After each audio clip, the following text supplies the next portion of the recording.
안녕하십니까. 아론의 지팡이입니다. 오늘은 사람이 죽게 된 진짜 이유, 즉 하나님의 입장에서 봤을 때 사람이 죽게 된 이유에 대하여 함께 공부하겠습니다. 공부에 앞서 잠깐 기도하겠습니다. 하나님 아버지 감사합니다. 오늘도 성령 하나님께서 우리를 진리 가운데로 인도해 주시기를 원합니다. 예수님의 이름으로 기도합니다. 아멘. 사람이 죽게 된 진짜 이유, 즉 하나님의 입장에서 사람이 죽게 된 근본적인 원인에 대하여 공부하기 전에 우리는 신학에서 신정론이라고 부르는 신학의 한 개념을 먼저 살펴보아야 합니다.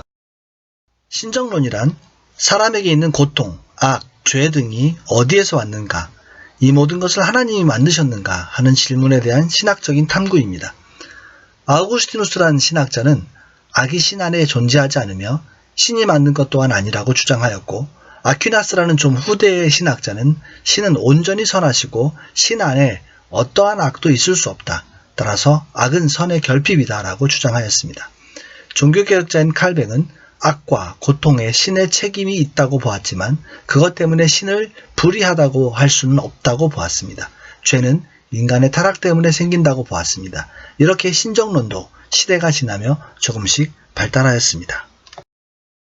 짧게 살펴보았지만 초대 신학자인 아우구스티누스로부터 시작해서 종교개혁자인 칼뱅까지 신학의 입장에서는 하나님은 선하시기 때문에 악 또는 죄와 악을 만들지 않으셨다라는 전제를 가지고 있습니다. 자, 이제 로마서 1장 21절, 24절, 26절, 28절을 읽겠습니다. 21절 하나님을 알되 하나님을 영화롭게도 아니하며 감사하지도 아니하고 24절 그러므로 하나님께서 그들을 마음의 정욕대로 더러움에 내버려 두사 그들의 몸을 서로 욕되게 하셨으니 26절 이 때문에 하나님께서 그들을 부끄러운 욕심에 내버려 두셨으니 곧 그들의 여자들도 순리대로 쓸 것을 바꾸어 영리로 쓰며 28절 또한 그들이 마음에 하나님 두기를 싫어하며 하나님께서 그들을 그 상실한 마음대로 내버려 두사 합당하지 못한 일을 하게 하셨으니 방금 읽은 부분은 일반적으로 잘 다루지 않는 성경 본문입니다. 저 역시도 한 번에 다루기에는 까다로운 면이 있어 지난번 복음 002를 공부할 때 이 부분을 의도적으로 언급하지 않았습니다. 평생 교회를 다녔지만 한 번도 목사님이 이 본문을 가지고 설교하는 것을 들어본 적이 없습니다. 그만큼 어려운 부분이고 잘못 해석하면 우리가 가진 신학적인 또는 신앙적인 신념체계를 무너뜨릴 수도 있는 내용을 담고 있습니다. 그러나 오늘 위험을 무릅쓰고 본문을 공부하는 이유는 이 부분의 해석이 없이는 사도 바울이 로마서를 통해 전하고자 하는 예수 그리스도의 복음을 깊이 있게 이해할 수 없기 때문입니다. 좀 어려운 내용이지만 인내심을 가지고 함께 공부해 보기를 원합니다. 복음 002에서 함께 살펴본 내용에서 시작해야 합니다. 사람은 하나님을 알면서도 하나님을 예배하지 않고 하나님을 마음에 두기 싫어했습니다. 그러자 사람들은 어리석게 되었고 상실한 마음을 갖게 되었습니다. 그 결과 하나님께서 이미 사형에 해당한다고 말씀하신 행동들을 알면서도 스스로 행할 뿐 아니라 서로 권장하고 서로 용기를 북돋워 주었습니다. 결국 그들의 우상숭배와 성적인 타락, 합당하지 못한 일은 하나님의 진노를 사게 되어 사형을 받게 되었습니다. 여기까지가 우리가 복음 002에서 공부한 내용입니다. 그런데 오늘 읽은 본문을 보면 무엇인가 빠진 부분이 있는 것을 알 수가 있습니다. 그 부분을 한번 넣어서 살펴보겠습니다. 사람이 하나님을 알면서도 하나님을 영화롭게 하지 아니하고 감사하지도 않으니까 어리석게 되었습니다. 그러자 그것을 보시고 하나님께서 내버려 두셨습니다. 내버려 두셨을 뿐 아니라 어리석은 일을 하게 하셨습니다. 그래서 사람들은 우상숭배와 성적인 타락을 하게 되었습니다. 그러자 그런 사람들을 하나님은 또 내버려 두셨습니다. 사람들이 하나님을 마음에 두기 싫어했습니다. 그러자 상실한 마음, 즉 마음이 타락하게 되었습니다.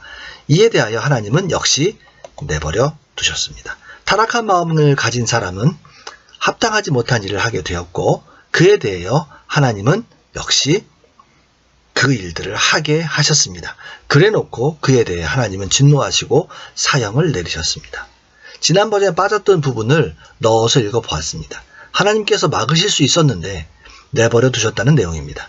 이렇게 되면 사람이 죽게 된 근본적인 이유는 하나님께서 사람들이 죽을 짓을 하도록 내버려 두셨기 때문이 됩니다. 좀 어렵습니다.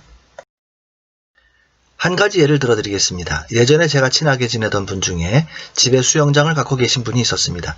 여름이 되면 아이들이 그 집에 가서 노는 것을 좋아했기 때문에 자주 그 집에 가서 놀았습니다. 한 번은 수영을 할 줄 모르는 셋째 딸아이가 수영장에 빠지는 사건이 일어났습니다.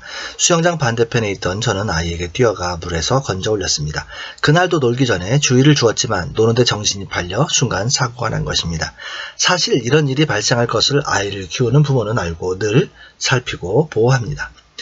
이 얘기를 좀 각색해 보겠습니다. 그날도 역시 아이가 수영장에 빠졌습니다. 그런데 제가 아이를 살리러 뛰어가지 않고 물속에 허우적거리는 아이에게 가서 너 왜 아빠 말 안 듣고 튜브도 없이 물속에 빠졌어? 라고 야단만 치고 아이를 건져내지 않았다고 합시다. 아이를 건져내지 않자 아이는 물속에서 어푸적거리다가 빠져 죽게 되었다고 합시다. 이런 경우 책임이 누구에게 있는 것입니까?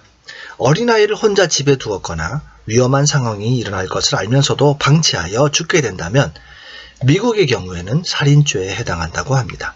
종신형까지 살 수 있다고 합니다. 책임이 부모에게 있기 때문입니다. 오늘 읽은 본문은 하나님께서 우리 사람을 죽게 한 근본적인 원인 제공자라고 말하고 있습니다. 그런데 우리가 살펴본 신학의 신정론에서는 하나님께서 죄와 악을 만들지 않으셨다고 합니다. 그런데 본문은 정반대의 얘기를 하고 있는 것입니다. 왜 신학은 하나님께서 죄와 악을 만들지 않으셨다는 전제를 할까요? 그 이유는 선하신 하나님이 어떻게 죄와 악을 만드실 수 있는가? 라고 하는 질문 때문입니다. 죄와 악을 하나님이 만들었다면 어떻게 하나님이 선하다고 할 수 있습니까? 라고 하는 질문을 가능하게 하고 그 질문에 우리는 대답하기가 어렵습니다. 선하신 하나님이 그 선하심을 훼손하지 않으시면서도 죄와 악을 만들 수 있는가? 신학의 신정론을 유지하면서 본문이 얘기하는 사람이 죽게 된 원인을 하나님에게서 찾을 수 있겠는가? 어쩌면 불가능해 보이는 이 시도를 함께 해보고자 합니다. 이 부분을 해결하기 위해서 우리는 성경 전체를 살펴보아야 하는데 특별히 죽음이 시작된 곳 에덴에서부터 우리의 이 새로운 시도를 우리는 해보아야 합니다. 함께 에덴으로 가보겠습니다. 에덴 동산에는 여러 가지 이슈가 있습니다. 우리가 보통 선악과라 칭하는 선악을 알게 하는 나무도 있고 죽음의 문제와 원죄의 개념도 여기에서 시작합니다. 우리가 보통 알고 있는 질문들과 조금 다른 질문들을 하면서 앞서 제시한 문제를 해결해 나가도록 하겠습니다. 질문해 보겠습니다. 에덴 동산에서는 아담은 어떤 상태였습니까? 무슨 뜬금없는 질문일까요? 사람들은 보통 이렇게 생각할 것 있습니다. 어떤 상태였냐뇨? 하와와 행복했겠죠. 보통 이렇게 생각하겠죠. 그러나 성경에 기록된 내용을 통합해 보면 아담의 상태를 우리는 좀 다르게 추론해 볼 수 있겠습니다. 창세기 2장 16, 17절입니다. 여호와 하나님이 그 사람에게 명하여 이르되 동산 각종 나무의 열매는 내가 이물이 먹되 선악을 알게 하는 나무의 열매는 먹지 말라. 내가 먹는 날에는 반드시 죽으리라 하시니라. 창세기 3장 22, 24절입니다. 여호와 하나님이 이르시되 보라 이 사람이 선악을 아는 일에 우리 중 하나같이 되었으니 그가 그의 손을 들어 생명나무 열매도 따먹고 영생할까 하노라 하시고 이같이 하나님이 그 사람을 쫓아내시고 에덴 동산 동쪽에 그룹들과 두루 도는 불칼을 두어 생명나무의 길을 지키게 하시니라. 우리가 읽은 두 본문을 보면 2장 17절에 내가 먹는 날에는 반드시 죽으리라 라고 되어 있습니다.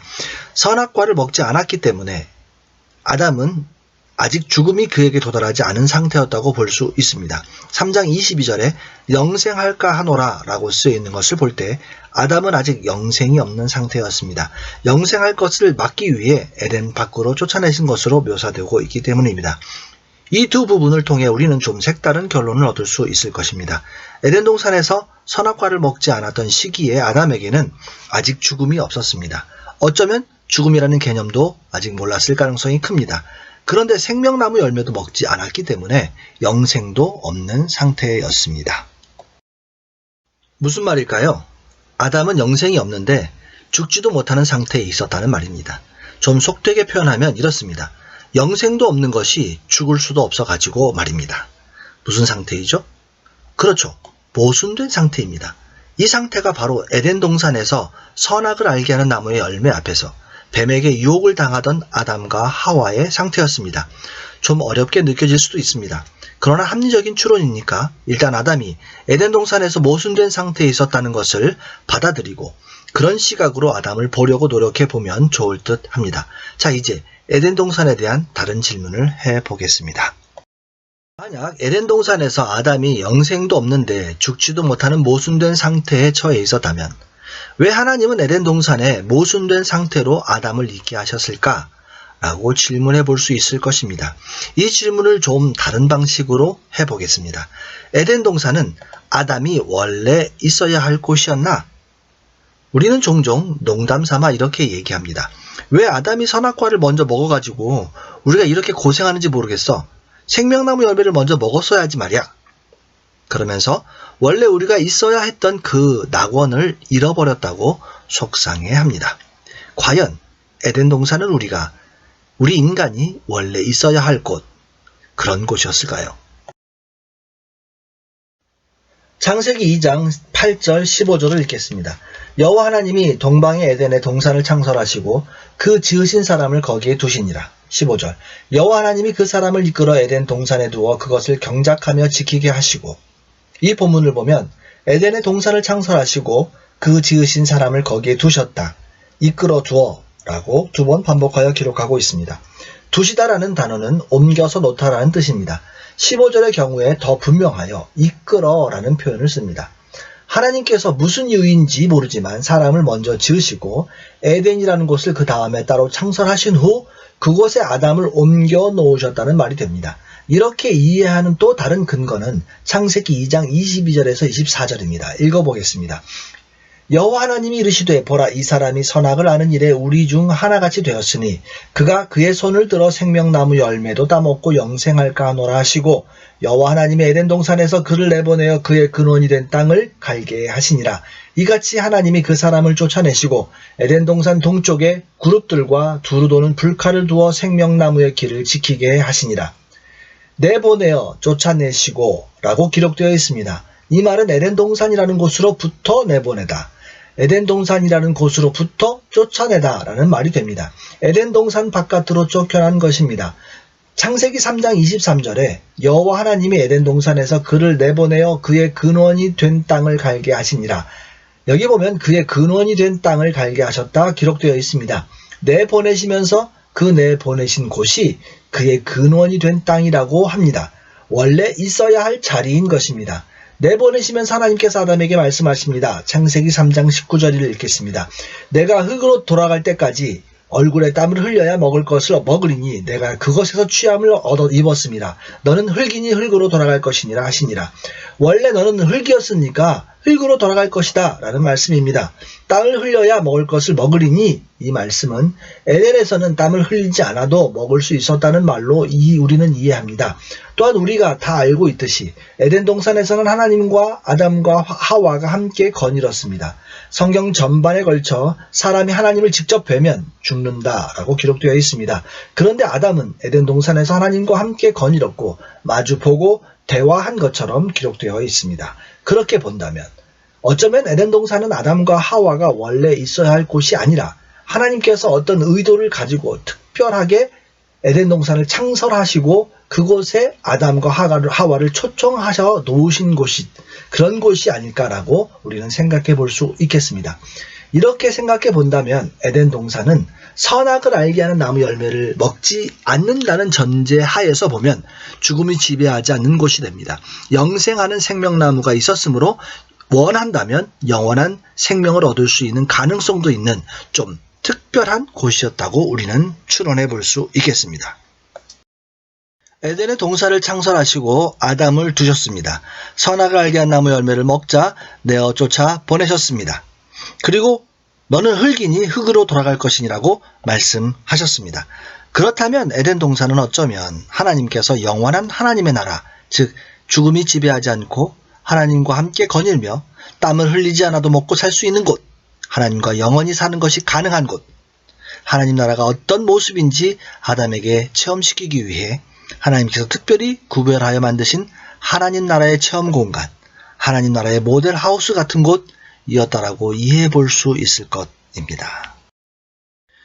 어디에서부터 유래했는지는 모르지만 얼마 전까지만 하여도 제 경우도 마찬가지로 에덴 동산이 마땅히 우리 인간이 있어야 할 곳이었다고 생각했습니다. 그런데 창세기를 다시 깊이 보면서 어쩌면 에덴 동산은 원래 우리가 있어야 할 곳이 아니라 하나님께서 우리의 조상인 아담에게 하나님의 나라를 경험하게 하기 위해 특별히 만들어 놓으신 예외적인 공간이었고, 에덴의 바깥쪽이 원래 아담이 있어야 할 공간이었다라는 이해를 갖게 되었습니다. 말하자면 우리는 착각을 하고 있었던 것입니다. 에덴 동산이 원래 우리가 있어야 될 곳이었다고 말입니다. 이제까지 새로운 개념 두 가지를 우리는 공부해 보았습니다. 첫째는 에덴 동산에서 아담은 영생도 없었는데 죽지도 못하는 모순된 상태였다라는 것이고, 두 번째는 에덴 동산은 원래 아담이 있어야 될 곳이 아니라 하나님께서 아담과 하와에게 하나님 나라를 경험하게 하기 위해서 특별히 조성하여 만들어 놓으신, 그래서 그들을 초청해 놓으신 곳이었다라는 것입니다. 이제 에덴 동산 하면 빠질 수 없는 한 존재에 대해서 얘기해 보겠습니다. 뱀의 이야기입니다. 뱀이 무엇을 했는가입니다. 창세기 3장 1절에서 5절을 읽겠습니다. 그런데 뱀은 여호와 하나님이 지으신 들짐승 중에 가장 간교하니라. 뱀이 여자에게 물어 이르되 하나님이 참으로 너희에게 동산 모든 나무의 열매를 먹지 말라 하시더냐. 여자가 뱀에게 말하되 동산 나무의 열매를 우리가 먹을 수 있으나 동산 중앙에 있는 나무의 열매는 하나님의 말씀에 너희는 먹지도 말고 만지지도 말라. 너희가 죽을까 하노라 하셨느니라. 뱀이 여자에게 이르되 너희가 결코 죽지 아니하리라. 너희가 그것을 먹는 날에는 너희 눈이 밝아져 하나님과 같이 되어 선악을 알 줄을 하나님이 아심이니라. 뱀이 여자를 유혹하여 선악을 알게 하는 나무 열매를 먹고 남편인 아담에게 주어 먹게 한 사건입니다. 이 부분은 너무도 많은 공부가 되어 있고 또 많은 논쟁을 벌일 수 있는 부분입니다. 그러나 오늘 우리는 일반적으로 우리가 고찰해 보지 않았던 다른 방식으로 이 부분을 분석하고 또 생각을 진행해 보려고 합니다. 궁극적으로 뱀이 얻어낸 것은 무엇인가? 들짐승 중에 가장 간교했던 뱀의 진짜 의도는 무엇이었을까 고민해 보는 것입니다. 뱀은 사람 속에 집어넣고 싶었던 무엇, 즉 거짓말이 있었다고 보여집니다. 그것은 선악을 알게 하는 나무 열매를 먹는 단순한 그 먹음의 행위보다 더 파괴적인 것이었습니다. 하나님은 아담이 하나님처럼 되는 것을 싫어하신다. 그래서 선악과에 대해서 하나님은 거짓말을 하셨다 라고 하는 하나님에 대한 거짓된 진술입니다. 우리는 죽지 않으리라는 말에 현혹되어 그것에 집중합니다. 그러나 본문을 깊이 연구해보면 선악을 알게 하는 나무의 열매를 먹음으로 인간 속에 아주 깊이 뿌리 박힌 것이 있습니다. 그것은 하나님께서 우리를 질투하신다는 거짓된 내용입니다. 우리 인간을 경계하시고 우리 인간이 하나님처럼 될까봐 전전긍긍하시며 싫어하신다는 내용입니다. 그래서 우리에게 이유 없이 진노하셔서 죽이신다고 믿는 것입니다. 또 한 가지는 하나님은 그래서 사람에게 거짓말을 하시는 분이라는 것을 믿게 된 것입니다. 요약하면 하나님은 사람을 싫어하신다. 하나님은 사람에게 거짓말을 하신다. 즉 하나님은 믿지 못할 존재이다. 이 믿음은 아담과 하와가 선악을 알게 한 나무 열매를 먹으면서 굳어졌고 에덴에서 쫓겨나며 신념이 되어버렸습니다. 뱀의 의도는 멋지게 성공했습니다. 하나님에 대하여 우리 인간 내면 깊은 곳에 오해, 즉 거짓을 심은 것입니다. 좀 더 자세히 이 부분을 이해하기 위해 우리는 창세기 2장 17절을 읽을 때 어떤 감정을 갖게 되는지 살펴볼 필요가 있습니다. 창세기 2장 17절을 읽겠습니다. 선악을 알게 하는 나무 열매는 먹지 말라. 내가 먹는 날에는 반드시 죽으리라 하시니라. 우리는 이 본문을 읽을 때 어떤 감정을 갖는지 살펴보아야만 합니다. 이 본문을 읽을 때 우리는 이렇게 느낍니다. 열매는 먹지 마라. 먹으면 죽어. 마치 하나님이 우리를 위협하는 것처럼 우리는 느끼며 이 본문을 읽습니다. 그러나 이와 같은 감정은 뱀의 거짓에 속아 오해하여 생겨난 것입니다. 지금부터 진실을 밝혀보겠습니다. 우리가 다 알고 있듯이 구약 성경은 히브리어로 기록되어 있습니다. 히브리어에서 가장 강한 강조를 위해 최상법의 경우 동사를 2번 반복하여 사용합니다. 반드시 죽으리라 번역된 부분은 죽으리라 이렇게 기록되어 있다고 보시면 됩니다. 반드시 이루어진다는 말입니다. 이 본문에는 위협이나 죽여버린다는 어떤 감정이 들어있지 않습니다. 단순히 반드시 일어날 일이기 때문에 최상법으로 강조한 것일 뿐입니다. 그래서 이 본문을 우리는 이렇게 읽어야 합니다. 아담아, 선악을 알게 하는 나무 열매는 먹으면 너가 진짜 죽어. 그러니까 절대 그거 먹으면 안 돼. 알았지? 난 네가 죽는 것을 정말 원치 않아. 그러니까 그거 먹으면 안 돼. 원래 흙이었던 아담을 빚어 인간을 만드실 필요가 하나님께는 없었습니다. 그 인간을 위해 우주를 창조하실 필요도 없으셨으며 에덴 동산을 창설하시고 그곳에서 하나님의 나라를 경험하고 하나님과 거닐며 사는 특권을 인간에게 주실 이유가 전혀 없으셨습니다. 그런데 하나님께서는 사람을 지으시고 자신과 동등된 것처럼 에덴에서 대우하셨습니다. 그런 하나님께서 사람이 하나님처럼 될까봐 질투하여 일부러 선악과를 만드시고 위협하시고 거짓을 말씀하셨다는 생각을 하는 것은 있을 수 없는 일입니다. 그런데 우리는 창세기 2장 17절을 읽을 때마다 하나님께서 위협하시고 거짓을 말씀하신다는 감정을 가지고 읽습니다. 왜일까요? 이유는 뱀의 거짓을 굳게 믿기 때문입니다. 방금 우리는 선악과를 향하여 하신 하나님의 진심 어린 말씀을 새롭게 해석해 보았습니다. 선악과를 먹으면 필연적으로 반드시 죽는 것을 아신 하나님께서 간절히 아담이 그것을 먹지 않게 하시기 위해 최상의 강조로 사랑을 담아 말씀하셨다고 말입니다. 우리가 이렇게 이해를 해보아도 한 가지 의문에 대해서는 쉽게 답이 나오지를 않습니다. 그것은 무엇이냐면 왜 선악을 아는 열매를 맺는 나무를 만들어 놓으셨느냐 하는 것입니다. 자, 이제부터 이 질문에 대한 답을 찾아 나서겠습니다. 선악을 알게 하는 나무 열매는 무엇일까요? 선악을 알게 하는 나무 열매의 얘기를 하려면 우리는 죄와 사망에 대하여 공부해 보아야 합니다. 바울은 로마서에서 죄에 대한 정의를 합니다. 좀 앞의 부분이지만 이해를 돕기 위해 앞당겨서 공부해 보겠습니다. 로마서 6장 23절입니다. 읽겠습니다. 죄의 싹은 사망이요 하나님의 은사는 그리스도 예수 우리 주 안에 있는 영생이니라. 이 본문을 중심으로 죄와 죽음에 대하여 생각해 보겠습니다. 사실 바울은 로마서 3장 21절부터 6장 23절까지 죄와 죽음에 대하여 깊이 다룹니다. 그 결론으로서 로마서 6장 23절을 사용하는 것입니다. 사도 바울은 율법에 대해, 죄에 대해, 죽음에 대해, 용서에 대해, 구원에 대해 아주 조직적이고 분명한 정리를 가지고 있습니다. 그분이 로마서를 쓸 때 그분 속에 이미 정리된 이런 개념들을 생각하시면서 쓰신 것으로 생각되어집니다. 따라서 앞에 있는 부분이지만 먼저 이 구절들을 통해 죄와 죽음의 개념을 이해하고 로마서를 본다면 좀 더 깊은 이해를 가질 수 있을 것입니다. 자, 이제 질문해 보겠습니다. 이 본문에서 죄는 무엇입니까? 반드시 우리는 이 본문을 가지고 결론을 얻어야만 합니다. 그렇습니다. 죄의 싹이 사망이니까 죄는 죽음을 결과적으로 가져오는 것, 즉 죽음의 원인이 되겠습니다. 좀 더 깊은 질문을 해보겠습니다. 그렇다면 사람은 왜 죽습니까?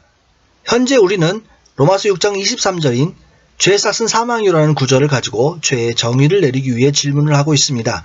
따라서 사람이 죄 때문에 죽는다는 말은 사용할 수가 없습니다. 왜냐하면 출발이 그것이기 때문에 논리적인 모순이 생기는 것입니다. 하나님과 인간의 차이를 잘 표현한 성경 구절인 시편 90편 2절에 3절을 읽겠습니다. 산이 생기기 전, 땅과 세계도 주께서 조성하시기 전, 곧 영원부터 영원까지 주는 하나님이시니이다. 주께서 사람을 티끌로 돌아가게 하시고 말씀하시기를 너희 인생들은 돌아가라 하셨사오니. 하나님은 영원하십니다. 즉 시작도 없으시고 끝도 없으시며 스스로 존재하시는 존재의 근본인이 되시는 분이십니다. 그러나 사람은 시작이 있고 끝이 있습니다. 사람이 죽는 이유는 존재적으로 사람이 신, 즉 창조주 하나님이 아니기 때문입니다. 사람은 피조물이기 때문에 시작, 창조됨 또는 출생이 있고 끝, 죽음이 있는 것입니다. 사람이 죽는 이유는 피조물이기 때문에 죽습니다. 우리는 죄의 싹은 사망이요라는 하나님의 말씀에 대한 오해를 가지고 있고 또 뱀이 마음에 심어놓은 하나님에 대한 오해 때문에 죽음을 나쁜 것이라고 생각합니다. 그러나 질문해 볼 필요가 있습니다. 죽음은 나쁜 것인가요? 예를 한 가지 들어보겠습니다. 예전에 한국에는 모나미 볼펜이 유일한 볼펜이었습니다. 그 모나미 볼펜으로 창조주와 피조물의 관계를 한번 생각해 보겠습니다. 만약 모나미 볼펜의 창업자, 이하 사장님이라고 부르겠습니다. 그래서 모나미 볼펜을 만드시고 그 1호 볼펜을 본인이 죽을 때까지 사용하겠다고 결정을 내리셨다고 가정해 보기로 하겠습니다. 사장님이 1호 볼펜을 귀히 여기며 사용하기 시작하셨을 것입니다. 그런데 볼펜은 잉크를 다 쓰면 못 쓰게 됩니다.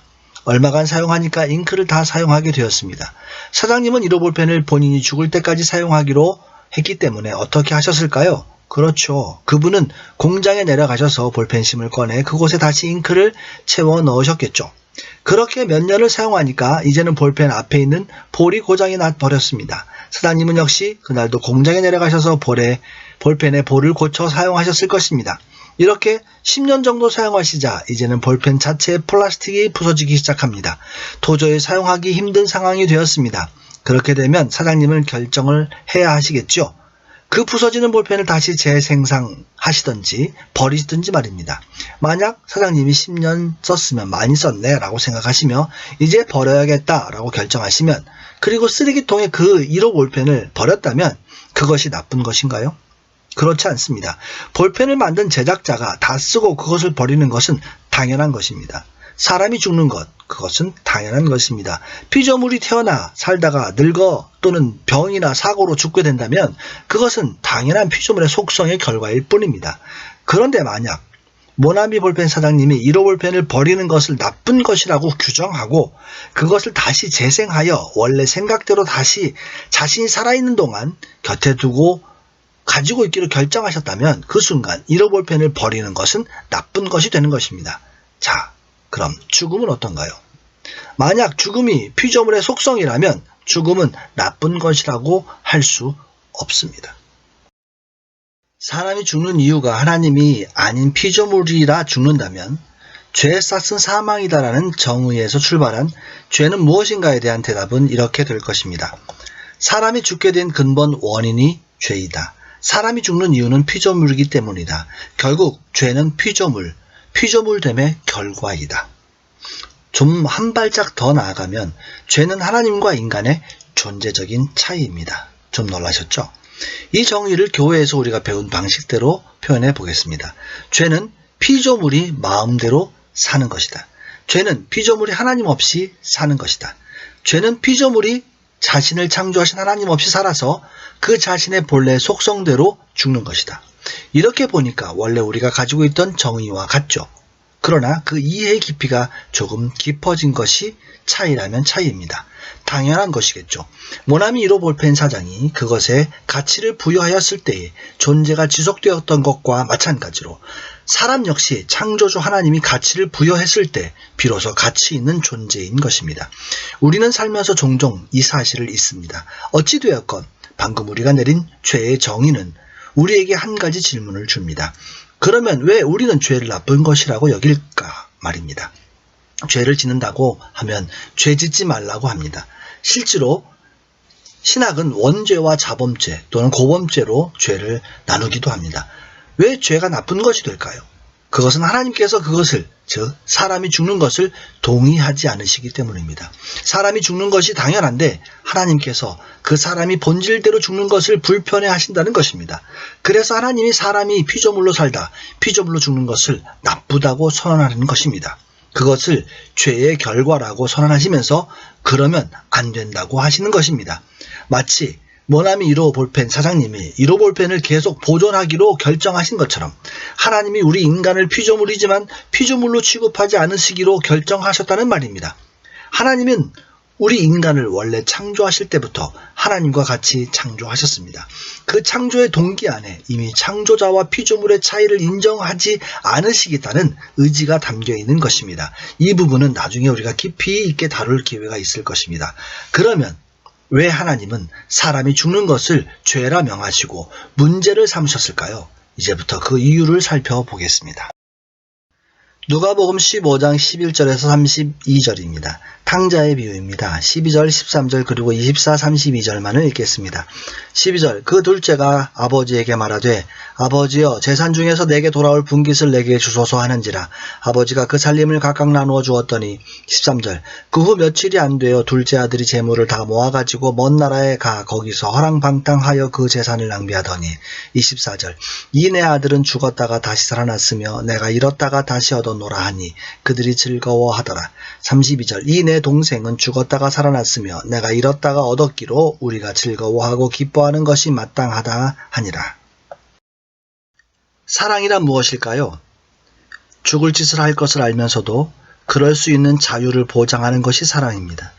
하나님은 사랑하는 자에게 자기의 전능을 행사할 수 없이 무기력하실 수밖에 없습니다. 이것이 탕자의 비유에 잘 나와 있습니다.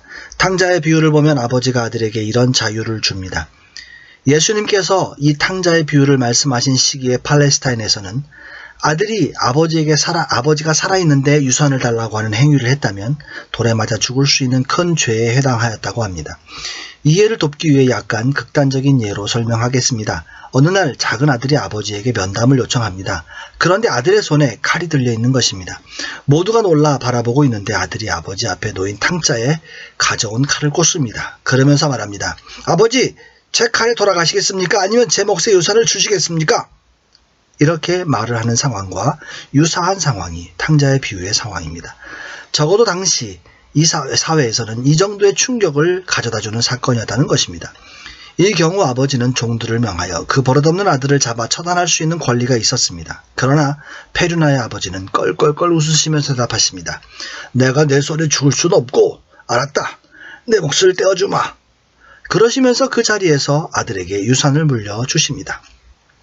아버지 입장에서는 아들을 죽이기 싫어 유산을 주어내보내는 것이겠지만 아들의 경우에는 아버지를 더 이상 보지 않겠다는 결연한 각오가 있는 것입니다. 이후 상황은 우리가 다 알고 있습니다.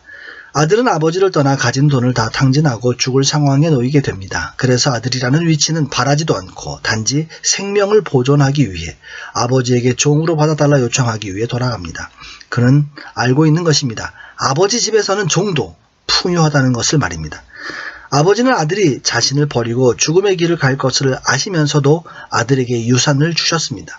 스스로 생명을 낭비하고 죽음을 선택할 권리를 주시는 것입니다. 이 자유와 권리는 절대로 종들에게는 허락되지 않는 자유와 권리입니다. 왜 그러셨을까요? 그렇습니다. 아버지는 아들을 사랑하셨기 때문입니다. 사랑은 절대자를 부정하고 스스로 나쁜 것을 선택할 수 있는 자유가 보장되는 것입니다. 아버지는 분명히 말씀하십니다. 그는 죽었다. 그리고 그때부터 죽음을 넘어선 기다림이 시작됩니다. 다시 아들로 회복시킬 준비를 하시고 말합니다. 이것이 사랑입니다. 문학적으로 볼 때 탕자의 비유는 아담이 선악과를 따먹었던 에덴 동산과 동일한 내용을 담고 있습니다. 사랑은 절대 권력을 가진 존재가 자신의 권력을 사랑이라는 이름으로 강요하지 않는 것입니다.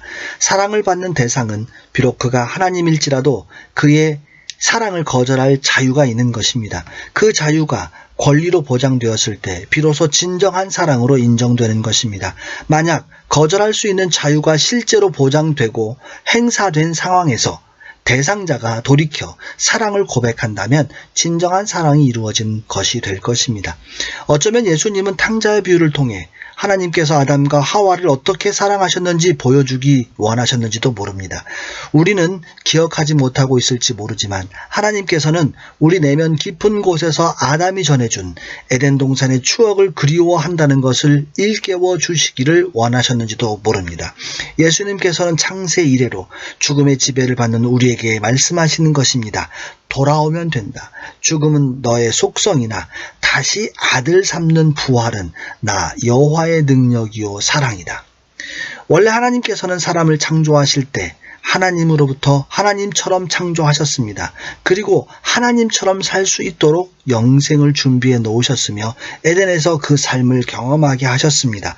그러나 하나님이 사람을 사랑하시기 때문에 그 사람이 자신의 원래 속성인 피조물의 속성, 즉 죽음을 선택할 자유와 권리를 빼앗지 않으신 것입니다.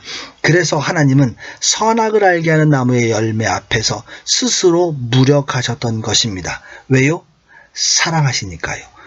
그분은 전능하심으로 선악을 알게 한 나무의 열매를 먹지 못하게 막는다면 그 순간 사랑이 되지 못하고 억압이 되기 때문입니다. 그것이 아담 스스로의 결정이었던 뱀의 유혹을 받아 오해를 한 것이었던 아담이 하나님처럼 사는 것을 포기하고 원래 자신의 자리인 흙으로 돌아가는 것을 선택했다면 그것은 존중되어야 하는 것입니다. 그리고 하나님은 그곳 죽음이 지배하는 피조물의 속성의 땅에서 아담을 기다리셔야 하는 것입니다. 진정으로 사랑한다면 말입니다. 그래서 죽음이 결코 하나님의 사랑을 없앨 수 없음을 증명하시고 죽음 앞에서 다시 하나님을 선택할 수 있도록 길을 닦아 놓으시고 기다리시는 것입니다. 이와 같은 생각을 바탕으로 다시 한번 창세기 2장 16절 17절을 추억해 보겠습니다. 여호와 하나님이 그 사람에게 명하여 이르시되 동산 각종 나무의 열매는 내가 임의로 먹되 선악을 알게 하는 나무의 열매를 먹지 말라. 내가 먹는 날에는 반드시 죽으리라 하시니라. 이 부분을 다시 탕자의 비유를 바탕으로 재구성해 보겠습니다. 여호와 하나님께서 그 사람에게 말씀하셨습니다. 동산의 각종 나무의 열매는 내가 원하는 대로 다 먹어도 된단다. 그러나 선악을 알게 하는 나무의 열매는 먹지 말아라. 왜냐하면 그것을 내가 먹으면 너는 너의 원래 속성인 피조물의 속성대로 죽게 되기 때문이다. 나는 내가 나와 함께 영원히 나처럼 살기를 원한다. 그러나 내게는 나의 사랑을 거절할 자유가 있다. 그래서 내가 나를 버리기로 결정하고 죽음을 선택한다면 난 막을 수가 없다. 왜냐하면 난 널 사랑하기 때문이다. 아담아, 그러니까 절대로 선악을 알게 하는 나무의 열매를 먹지 말아라. 먹는 날에는 반드시 죽으니까 말이다. 난 널 나와 동등되게 사랑하기 때문에 나는 내 죽음을 막을 권리가 없다. 그러니 제발 먹지 마라. 먹는 날에는 내가 내 속성대로 죽을 것이다. 이렇게 이해하는 것이 가능하다는 것입니다. 선악과는 피조물인 인간이 하나님의 나라에서 하나님처럼 사는 것을 포기하고 원래 상태인 흙으로 돌아가기를 선택할 수 있는 자유를 준 것이다라는 것입니다. 선악과는 하나님의 사랑의 표현인 것입니다. 이것이 선악을 알게 하는 나무의 열매의 의미라고 저는 생각합니다. 그것은 하나님의 사랑입니다. 수고 많으셨습니다. 우리가 흔히 접해보지 못했던 시각으로 죽음에 대한 이해를 시도해 보았습니다. 로마서 5장과 6장에서 더 깊이 있게 이 부분을 다룰 것입니다. 오늘은 사람이 죽게 된 근본적인 원인이 되는 하나님의 내어버려 두심에 대한 이해를 위해 에덴 동산의 선악과 문제를 다루어 보았습니다. 요약해 보겠습니다. 함께 공부한 내용들을 떠올리시면서 주제들을 살펴보겠습니다. 하나님은 악을 만들지 않으셨다. 신정론입니다. 하나님이 죽음의 근본적인 원인이 되신다. 에덴 동산에서 아담은 영생도 없었는데 죽지도 못하는 상태였다. 에덴 동산은 하나님 나라의 모델하우스 같은 곳으로 아담이 초청된 곳이었다. 하나님은 사람이 죽는 것을 원치 않으신다. 선악과는 하나님의 사랑의 표현이다. 피조물이 마음대로 사는 것, 즉 피조물이 피조물의 속성대로 살다가 속성대로 흙으로 돌아가는 것이 죄다. 그것을 하나님께서 문제에 삼으셨다. 이 개념들을 서로 충돌하지 않고 이 모든 것을 다 만족시킬 수 있는 어떤 이해가 있는지 그것들을 한번 이제부터 시도해 보겠습니다. 에덴 동산은 하나님께서 아담을 이끌어 두신 초청된 곳이었습니다. 그곳에서 아담은 하나님과 거닐며 하나님의 나라를 경험했습니다. 그러나 피조물 중 가장 간교한 뱀의 유혹을 받고 하나님의 의도와 사랑을 믿지 못하고 하나님께서 아담이 하나님처럼 되는 것을 싫어하시며 그래서 아담에게 거짓말을 하셨다고 믿게 됩니다. 결국 아담은 하나님의 말씀에 불순종하여 죽음을 선택합니다. 하나님은 아담을 사랑하시기 때문에 막을 수 있는 능력이 있으셨지만 내버려 두실 수밖에 없으셨습니다. 결국 아담은 원래의 자리인 피조물의 자리로 돌아가게 됩니다. 이것을 성경은 선악을 알게 하는 나무의 열매라고 합니다. 그리고 이제 피조물의 결국인 죽음의 지배를 받는 인간에게 사람이 죽어도 끝이 아니며 부활할 수 있다는 것을 보여주십니다. 하나님과 함께하면 죽음도 아무런 문제가 아님을 예수님께서 사람으로 나시고 죽으시고 부활하심으로 증명해 보이셨습니다. 그래서 예수님이 복음이신 것입니다. 기도하겠습니다. 하나님 감사합니다. 우리가 피조물이기 때문에 태어나고 죽는 것이 당연한 것이지만 하나님께서 사랑하심으로 우리의 그 피조물로 살다가 피조물로 죽는 것을 문제 삼으시고 그것을 죄라 하셨습니다. 뱀의 유혹을 믿어 스스로 죽음을 선택한 우리를 영원한 세계로 하나님의 나라로 인도하시기 위해서 복음이신 예수 그리스도께서 십자가에 죽으시고 부활하셨습니다. 그 예수님을 믿음으로 우리도 부활하여 하나님의 자녀되는 권세를 갖게 하신 그 사랑의 여정에 대하여 알게 해주셔서 감사를 드립니다. 선악과가 사랑의 표현이신 것을 알게 해주셔서 감사를 드립니다. 그 사랑을 우리가 품고 의심 없이 이 땅에서 부활의 하나님의 자녀된 삶을 살 수 있도록 인도해 주시기를 원합니다. 예수님 이름으로 기도드립니다. 아멘. 끝까지 들어주셔서 감사드립니다.